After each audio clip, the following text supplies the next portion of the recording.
Hi, I'm Anne-Marie Mediwake, and I'm here with Lindsey Deluce and Kelsey McEwen. Welcome to CTV Your Morning, the podcast. This week, tips for building out an estate plan and how to handle the tough conversations that go along with that. And the interstellar objects passing through our solar system and a new push to study them. Thanks for joining us today, and remember to start your day with us live weekdays from 6 to 9 a.m. Eastern and 7 to 10 a.m. Atlantic on CTV CTV News Channel and on your CTV News app. The James Barker Band has released a brand new album. One of us got a chain if you get stuck. One of us got a cooler full of cold blood in the back of his truck. And if that sounds like you, then you might be one of us.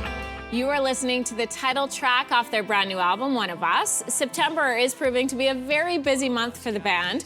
They are performing at the upcoming Canadian Country Music Awards. They're also up for a couple of nominations, and they're about to head out onto a cross-Canada tour. But before all of that, James Barker is making time for us this morning and joining us in studio to share a little bit about the brand new album. Great to have you. Great to be here. Thanks for having me. Congrats, first of all. You shared on Instagram that this was written over Zoom, One of Us. Yes. So what is that experience like? It's a bit of a weird one. We wrote this one pretty early on in COVID, and one of the first Zoom writes we did, and it was like, I don't know, there was a whole lot of like, we can't do this over Zoom, it's not gonna feel right, and it clearly worked out pretty well for this song, so. That's awesome. That must have been such a weird experience to have to create music, which is such a personal medium, yeah, in such an impersonal way. Yeah, it really was. I mean, Zoom, as everybody knows now, Zoom and like FaceTime is weird because you lose a lot of that, like, you know, the facial expressions, that kind of stuff, you can't pick up on it. But I don't know, maybe in some capacity that helped this song because you just like have to say things a little bit louder, so. A little bit louder, I Yeah. like that. What do you think makes a good country song? Like, are there elements that you pull in that you gotta include? I don't know. I feel like it's just got to be real. You know what I mean? Like that's our thing. It's just got to feel authentic and real. You know, you can try and like construct something, but I feel like the best way to make sure something connects is just work off your own experiences and hope other people can relate to it. That video we were just watching for One of Us was shot, I understand, in Woodville, Ontario. Yes, Woodville. So is this where you grew up? Yeah, just outside of Woodville. So why did you want to go back there to shoot? It's speaking back to the authenticity thing, like the real thing. We just felt like this song was written about the people I grew up with and where I came from. And it's like, we fought hard because it was like, well, it'd be easier to shoot it in another place or whatever. We got to shut down the main street. And it's like, it's got to be there. It's got to be these people. You know, it's got to be where I grew up. It's got to be real. So had to be Woodville. What is that like going back? And I'm sure you run into people that knew you when you were younger and before this career started. What do they say to you? I mean, people are just so proud and happy. I mean, people are so respectful, and you know, I feel like we do a pretty good job of representing where we're from and trying to make people proud. And it's honestly kind of emotional, like that day being there and seeing all the people and the whole thing. It's like, it's pretty awesome. It's pretty awesome that people came out to support too. You're obviously the namesake of the band, but there's more than just you in the band. There are 4 of you. So how did you guys all meet? Connor and I actually met at band camp. Really? Yeah, when we were like 15 and 16. And then we were like, hey, want to start a band? And did the thing and stole Bobby away from another band and Taylor away from a good paying studio job. That's amazing. And we're like, want to play in a band? And they're like, yeah, sure. What did you go to band camp for? For guitar. It was like, you know, jazz band. Connor was there for drums. So like. It was like cool band camp. Well, I mean, yeah, I'll say yeah. That's awesome. So the song that people know you for, this is Chills. This is the song that got you so much attention, 2017. Since then, like there's been Junos, there's been CCMAs. You're about to go on this cross-Canada tour. So I gotta ask you, like when you look at your career today and you look back, how does it compare? Oh man, that's a crazy question. It's crazy how when you first start out, you just do what feels right. You know what I mean? You don't even think about it. And then after you have like a little bit of success, you're like, what am I? You know what I mean? You get very like existential about it. And I feel like when we did Chills, it was like, let's just make music we think is cool. And I feel like now we've kind of come back to that. We're like, let's just make music that we think is sick. And if we think it's sick, other people probably will too, because we're country music fans first. You know what I mean? Like, we still love to listen to country music. And so I like to listen to our songs on this latest record. I'm like, I think this is sick, you know? And I'm like, so other people hopefully will too. I feel like we've kind of like come back to that thing we were doing at the start. Well, it's got to feel different too, because like your dad, Yeah. you've got baby number 3 on the way, Yeah. And now with this tour, what's that experience like? I saw that your wife posted that she was like, "Please don't come before the tour is done." Yeah, stress. Knock on wood somewhere. It's different, but you learn to grow with it. I mean, I'm super fortunate that, and we all are in the band, to have spouses that are very supportive of what we do. We have to be gone a lot of the time, and I don't know. You learn to be more productive with the time that you have. Doctors say sports betting ads are influencing young people, and they want Ottawa to crack down. The Canadian Medical Association Journal claims the ads create potentially addictive behavior. Dr. Sean Kelly is one of the authors of an editorial calling for tough new rules. So, Doctor, we know that warnings are born out of concern. When was the moment that you realized that betting ads were so prevalent, first of all, in sports, and they could pose a potential danger to kids? So it's been since 2002 in Ontario where single event sports betting has been legal, and the advertisement has been coming since that time. And it wasn't long after I was sitting watching sports highlights in the morning, specifically hockey, with my young blossoming hockey player. And he asked me, "Dad, what's the difference between plus minus and over under?" He was 7 years old at the time, and he was conflating those two stats. So then what are the links that you see in your profession between the ads and youth behavior?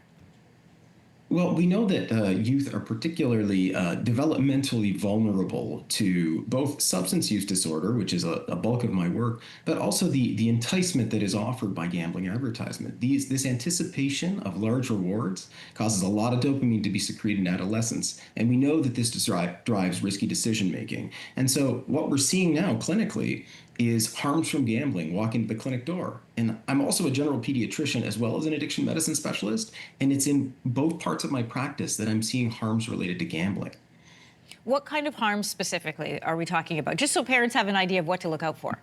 Well, first and foremost, it's the financial harm. The first story that I recall was a 13-year-old male who had borrowed dad's credit card and racked up $1,200 in lost wagers in a short period of time. Wow. And that was a significant financial stress for the youth, for his family, and there was a great deal of anxiety that was created for both the youth and his family in that case. And we know that it's not just anxiety that happens. We know that these financial harms are very real and can be incredibly tough in this day and age, but mental health concerns, increased criminality, and increased risk of suicidality are the huge things that we're worried about in this population, and we have data to be concerned about it too. Yeah, the dopamine chase that can come from online dating can also then, I guess, be transferred to gambling on a more extreme sense. Absolutely. So we know that adolescence is actually pretty well described as a gap in maturity between two regions of your brain. They're all gas and no brakes at that point. The prefrontal cortex that makes the good decisions isn't online and can't help them see the truth behind these gambling ads, and all they see is the carrot dangling in front of them. Oh, that's a great way to say that. All gas and no brakes. Listen, all the sports betting advertisement come with very clearly stated game responsibility warnings. But obviously you don't feel that those are enough. So what else needs to be done? Yeah, it's very interesting because the Commission for Alcohol and Gaming Commission of Ontario made some adjustments to who was able to advertise, and then sports celebrities and youth appealing celebrities were only allowed to appear in safe gambling advertisements. But I'll tell you, when Connor McDavid gives us a safe gambling advertisement, my kid hears Connor McDavid thinks I can gamble safely. The warnings at the beginning and end of the advertisement that say about the age restrictions on these gambling are not really picked up so much as the other content and that dangling carrot again that is pretty present through the rest of the ad. And so youth form impressions, and it's not the warnings that they're taking with them to the next step in their day. So what can parents do then to protect their kids? Because I think you would go in with the assumption that, oh, my kid's not going to gamble. They know the difference, but do they? Well, unfortunately, no. But right now, I mean, hopefully what we end up with is a legislative framework that does protect our youth. But in the meantime, while we're facing this barrage of advertising, we can use each of these ads that are forced upon us when we're trying to enjoy sports or other broadcasts with our family. We can use these as opportunities to have a discussion. So what is being sold to us here? How realistic is this? Do you think that MGM is paying each person who bets a significant amount of money? Or do you think they're making a lot of money so that they can pay X celebrity Y millions of dollars? And it begins as a conversation about media literacy And it's a call for us to engage with our kids and help them navigate this pretty toxic landscape. Really quickly, you say strong legislation. What would that include? Well, I would hope it would include a number of things. We need to restrict the content of those ads, who can appear in them and how they can be directed, the number of ads that are appearing for broadcast, ideally all the way down to 0, and when these ads can appear. At what time are we expecting a youth audience? Then we shouldn't be permitting gambling advertising.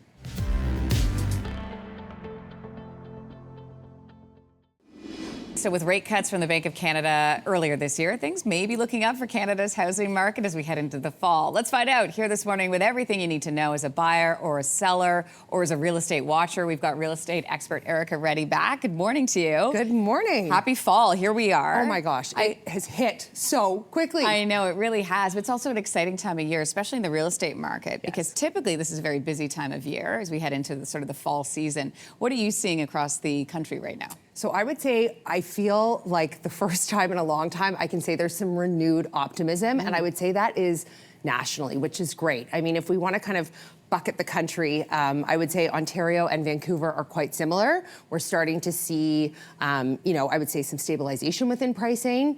We've obviously got two different markets with the condo market and the housing market within, but I would say we're seeing good sentiment coming back. Calgary, Saskatchewan, you're actually seeing some really increased activity. You're seeing some increase in pricing, increase in sales, just the combination of lifestyle, the job opportunity, that's definitely drawing people in, and you're seeing that trickle also into Atlantic Canada. So when we look at the housing market update, one of the big things we talk about a lot is affordability. Yes. And how the mortgage rates and the Bank of Canada rate plays into all of that. So what are you seeing there? So again, I think we've had a lot of noise with rates, with Bank of Canada, with cuts. I think everybody's has known off by heart, whether you're entering the market or not, when the next announcement is. It's all we're talking about. True. And I feel we're starting to see just some stability in how people are feeling about that. There's been a lot of people sitting on the sidelines struggling to know, is this my opportunity? Is the timing right? And I think people are just starting to feel like the signaling from the Bank of Canada is positive. It is, we are landing. It is okay. This might be a good time to actually get off the sidelines and enter the market. Are you getting more calls at the office? Definitely. I mean, there's been a good pickup, I would say. It was interesting. The July numbers, when they came out, I think a lot of people kind of went, is it actually true? Are we actually turning a positive note on both sales and volume? And we are. And so I think that trending into the fall is allowing us to really come in with probably some better headlines. Better headlines, that's right. Okay, so let's talk about pricing. When we look at the price of a house across the country, what are we seeing? So again, Ontario and Vancouver, very similar in the sense that we're seeing stabilization. When we say Ontario, are we talking Toronto specifically? Yeah, you would definitely see more Toronto, but honestly, I would say a good chunk of GTA proper, you would see stabilization within pricing. When we look over to Calgary, you're actually seeing an increase in pricing. Montreal is starting to mimic that. I just think you're seeing more people gravitate to a place where there's lower pricing, great job opportunity, and still lifestyle, and the same patterns emerging in Atlantic Canada. I was going to ask you about Atlantic Canada. Yes. That's what you're seeing as well? Exactly. Okay, the federal housing minister, Gregor Robertson, yesterday, I was reading this headline. He's like, the condo market in Toronto is in a free fall. What are you seeing? So the condo market's tough. There's frankly no other way to put it. We've just got a huge surge of supply, and we don't have enough demand to meet that. And so it's a tricky conversation, and it is one of those situations where I really think until we start to see supply absorbed, the demand is really going to be skewed. People need to start buying, I guess. Yes. So let's talk about if you are looking to buy a house, what tips do you have in the fall? So I think the biggest thing is be pre-approved. I mean, we talked about rates, we talked about Bank of Canada. You want to know what you can afford and what's comfortable for you so that you have balance within your lifestyle. Understanding that in some cases inventory is higher. So if you are a buyer, you actually probably have the upper hand, which is not always typical in the market. But take your time and ensure you know exactly what you want before you are making that big purchase. If you're looking to sell your home, what do you need to know? So you definitely need to be on the mark with pricing. You need to know your market. You need to know what your house is truly worth. There's a lot of noise, as we've just talked about. Finding kind of where the core of it is really important. So understand that market. Make sure you've prepared your house. It's really important in this market, especially to have your house properly presented. You've got one chance to shine, so don't miss that. Good point. Yeah. Yes. Well, picking up on what Erica was just saying, that the condo market in two of Canada's largest cities is in free fall. Yeah, I mean, sales are tanking in Toronto and Vancouver. And with prices sliding and buyers on the sidelines, mortgage expert Ron Butler tells us where the condo market is headed. Okay, so when we hear the housing minister say free fall, sounds aggressive. What's your take? Well, the housing minister is exactly correct, perhaps a year and a half late, but absolutely correct in his assessment. The condo market, particularly in 416, is in complete free fall. There is going to be a huge number of condos that will remain unpurchased. And the listings are through the roof, and prices go down literally on a monthly basis. Since its peak in 2022, condo sales have dropped significantly, 75% in Toronto, 37% in Vancouver. How much further down is the market expected to fall? Because keeping in mind that in 2022, they were at peak. Well, that's part of the problem. They were at a peak in 2022, and many people who bought pre-construction condos in 21 and 22 have ended up with a price on that condo that they bought 5 years or 6 years ago that is not reflective of what it sells for today. So they have some problems. And then there is the further difficulty of more supply coming.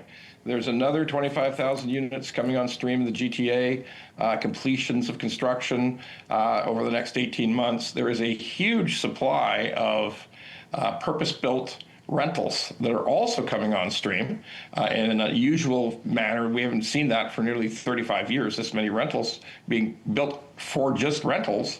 So it's going to impact the price. The prices will continue to fall right through, I would say, 2027.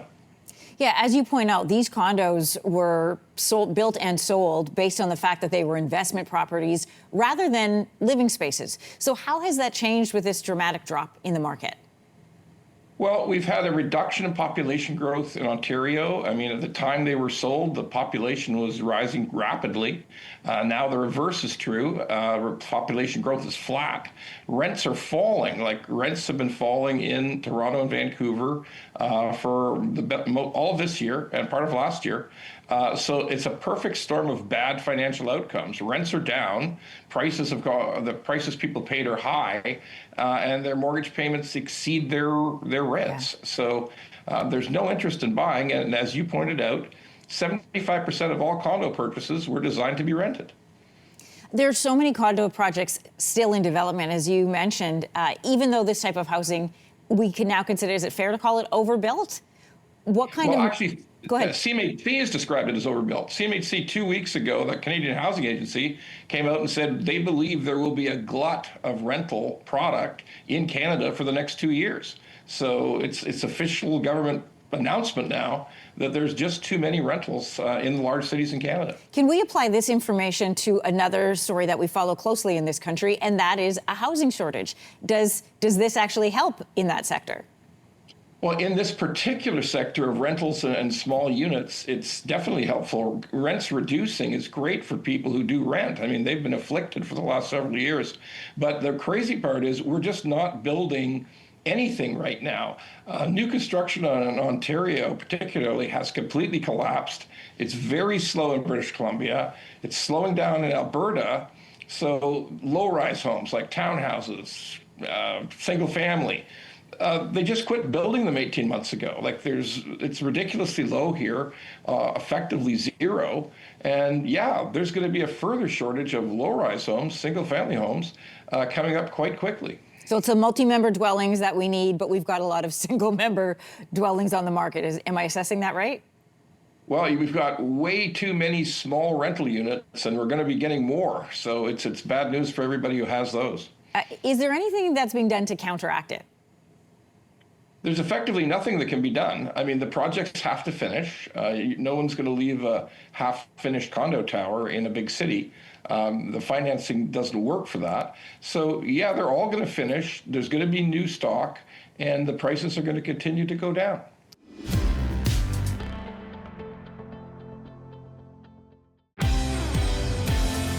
You're listening to Your Morning, the podcast, where we bring you some of our best conversations from the show every week. Join us live on CTV every weekday, 6 to 9 a.m. Eastern, 7 to 10 a.m. Atlantic on CTV CTV News Channel, and the CTV News app.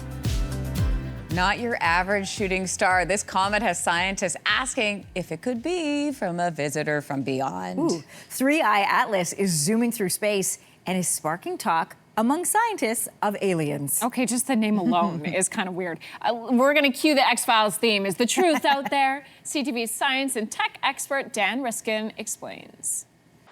I am not allowed to believe in the Loch Ness Monster, but we can believe in alien objects and comets. No, you don't have to believe in those either. I mean, so anytime there's something that's at all anomalous in space, you're going to get people that are like, ooh, this one could be the aliens. Okay. And as much as I would love to discover life from another planet, I really would. That would be great.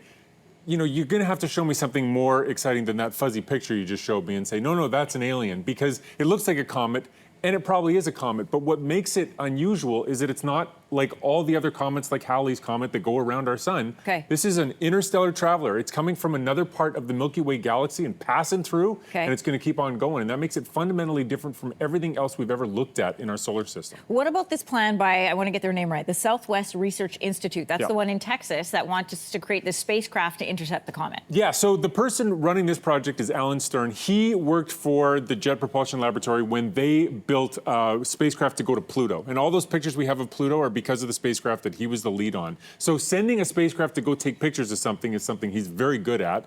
And he's proposed this mission. He said, look, we can build a rocket that's ready to go so that when 4I shows up, we can launch, meet it in space, and get a good picture. Because right now, that's the best we have. That's a fuzzy picture. You can't tell how big that is. That looks like my street on a rainy night. Yeah, exactly. It's a terrible picture. And that's like the best we can do. I mean, we don't know if it's 0.3 kilometers across or 5 kilometers across. We can measure the gases, and we can see that there's carbon dioxide and a little bit of cyanide. And the thing is that everything in our solar system is at youngest, or at oldest, sorry, 4.6 billion years old. But this thing is from far away. It could be 7 billion years old. It could be older than anything we've ever seen before. And that tells us things about the origins of the galaxy beyond just our solar system. A gift from the gods, so to speak. Yeah. So physicists, we mentioned there's a physicist who thinks that this has alien properties. That physicist's name is Avi Loeb. Yeah.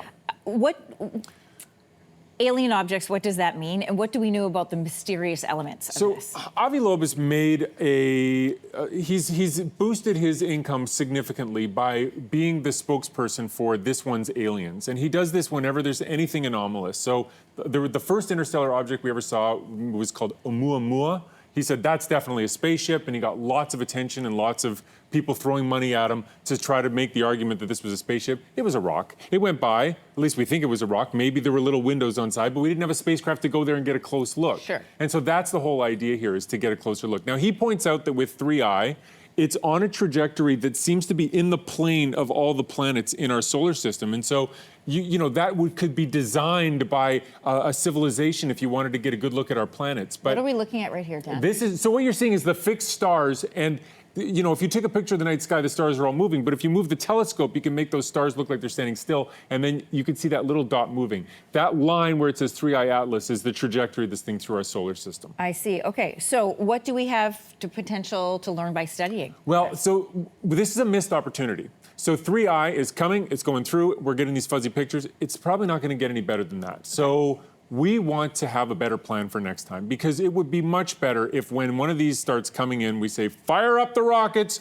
we send something out, and we go meet this thing. So we could get a good picture of it. Wouldn't that be awesome? Yeah. Yeah. So that's the plan. That's what they're saying, is we can make a plan. We need the funding. We're going to get a rocket. It's going to be sitting on the launch pad ready to go. Okay. And next time you see one of these interstellar objects, we should be able to go up there and get pictures. There was talk of NASA using the Juno spacecraft to try and do just that. What's the latest? Yeah, the latest on that is that NASA hasn't really responded to emails asking about this. So the Juno mission was its own thing to study Jupiter. Yeah. The spacecraft is in orbit around Jupiter, and there are plans for that spacecraft to crash into Jupiter or burn up in the clouds and be finished. Okay. And Avi Loeb, the eccentric scientist that we're talking about, has suggested that, no, if you fire the thrusters, you could go send this thing off to go look at 3I. Okay. And it seems like a good plan, but NASA has not made any official statements in response. So we'll see. I'm pessimistic because it's, you know, but we'll see. We'll see. Well, sorry, and really quickly, what's the timeline on this? Like, how much time do we Well, have to get this? so 3I photo? is going to make its closest approach right before Halloween. So, and then it's on its way out. So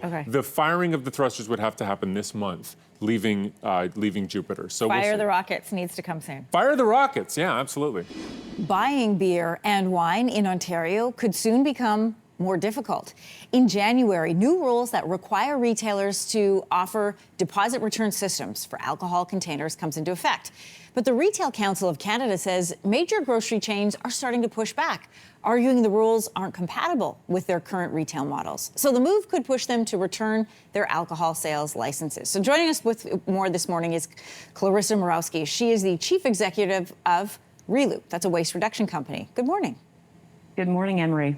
So the Retail Council of Canada said in their statement that retail settings are not designed to accommodate bulk returns of alcohol containers, posing health and safety risks, space constraints, staffing discomfort, and product contamination issues. So as someone who helps to shape deposit return policies in Europe, what do you say to that? I say that the reaction of the Retail Council is perfectly typical. It's the same reaction we have in any country that wants to introduce a new deposit return system. The retailers balk at the very suggestion that they have to have any responsibility in taking back. The reason that we support return to retail is because it's the most convenient way to return your containers is when you go shopping, just like we have right now at the beer store. However, it's safe to say that retailers have to think carefully about how they want to do it. And they did take on these licenses. They decided they wanted to sell alcohol. So now they are having to deal with what the requirements were, which is taking back. Just to say that the vast majority of alcohol containers that are currently on deposit in Ontario, over 70%, are cans. Cans are really easy to take back. Clearly, it's not about just having a person taking back. Usually it involves automation. We've seen some really innovative systems in Europe, in Quebec. So there is a way to do it, but obviously waiting till the very last minute as January 1st, 2026 approaches is not probably the best strategic way to go about it on behalf of the retailers. They should have been a bit more proactive when they started selling alcohol. You talked about return to retailers being the easiest way, but you could argue that really that has to do with habit and what you're used to, because Ontario and Manitoba are the only provinces that operate limited deposit systems solely for alcohol containers. Other provinces, like Alberta, have programs for both alcohol and non-alcoholic containers. You take them to a separate place, and that's just what everybody does. So if the rest of Canada can do it, why can't Ontario and Manitoba?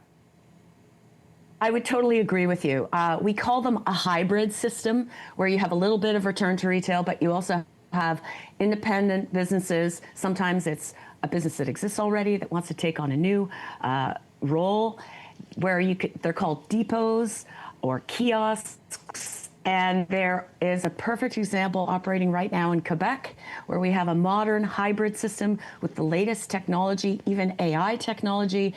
And there's no reason why the Ontario government can't look at Quebec and follow that model. A hybrid system involving many different businesses, but also potentially return to retail where retailers are able to do that.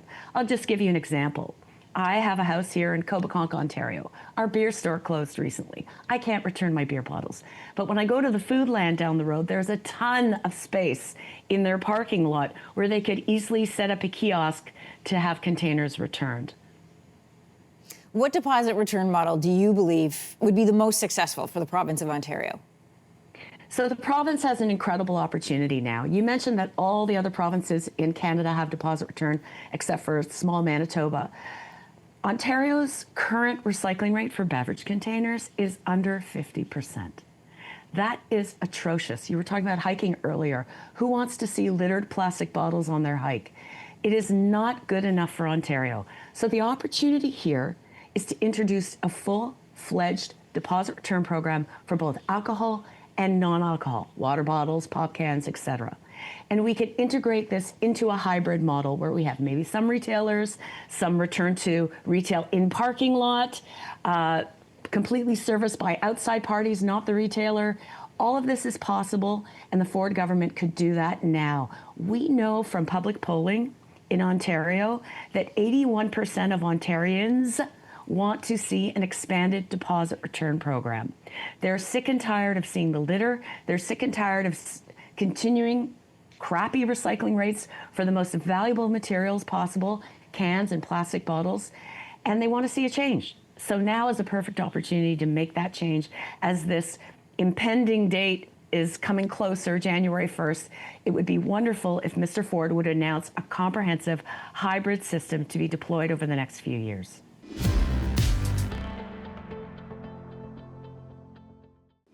You know that big task you keep avoiding, but you know it has to get done? Let's talk about estate planning, right? It's something many people put off for a number of reasons. I mean, it could be uncomfortable. You don't want to have those conversations. You don't want to have conflict with family. Or maybe you just haven't done it yet because you don't even know where to start. Well, guess what? Money expert Robin Thompson is here to walk us through how to begin. Nice to see you. Nice to see you. This is a good time of year to do that. I've been telling people January 1st is not the start of my new year. It is September 1st. So it's good to revisit this type of thing. Why do so many people push this off? Well, it actually makes people confront two of the things in life that they generally don't like to confront. So mortality and money are two of those things where people are like, you know, how do I look at that and how do I make sure that I'm doing the right things? And we tend to have a bit of an optimism bias. So we tend to think of, oh, I've got lots of time. Yes. I could do it tomorrow or the next week, and you kind of kick that can down the road. But what happens when you put yourself in a position like that is that you are now not actually making the decisions that you want to make for your family. Because if you don't make these decisions, the government's going to make those decisions for you, or it's going to end up in some sort of family argument. So it's about making sure that we make the right decisions while we can make those decisions. So where do we start? So we start with a few places. The first place we start is we're just going to keep it really small. So I think that when we think about estate planning, we think about this big, huge project we have to do, and it actually creates this place of avoidance. So if we can start small, we can gain momentum and traction. So just start with your beneficiary designations on your insurance policies, your RSPs, start taking a look at updating your will. Sit down and speak to somebody that you trust around your will. Start to put some things together around what it is that you're looking to do. And the interesting thing that happens here is that when you actually write down your intentions, you have about a 40% more retention rate. And it now takes it from in my brain somewhere over here into something that's tangible in your hands. So you can now take this and actually bring it to someone who can help you formulate a plan and start putting it together. Are you doing this by yourself? Or are you doing this with a partner? Yeah, so I think that you have a choice. I mean, if you are single, then obviously you're doing it on your own. If you have a partner, then you can do it together. You generally want to have your wills reflective of both of the wishes that you have. I think it's about understanding what it is that you would like, what it is that your partner would like, if the family's involved, what that looks like. When it comes to who helps you put this together, you could sit down with your financial planner or financial advisor to be able to help you with the questions that you want to ask. If it's a bit more complicated, you'll want to sit down with a lawyer, especially if it involves multiple real estate properties or if there's multiple layers of families. So it's just about understanding what do you need, how much help do you need, and who do you speak to? Some people just hate talking about money. They hate talking about planning. If you're worried about having those conversations with family members, what would you suggest? I mean, I laugh when I hear that because I do feel that it is something that people don't like to talk about. And it's a difficult conversation. And sometimes just calling out the conversation is the way to start. Be like, you know what? This is a hard conversation to have. I don't know where to begin. I know this is emotional for both of us. So by actually calling it out, you give it room to breathe.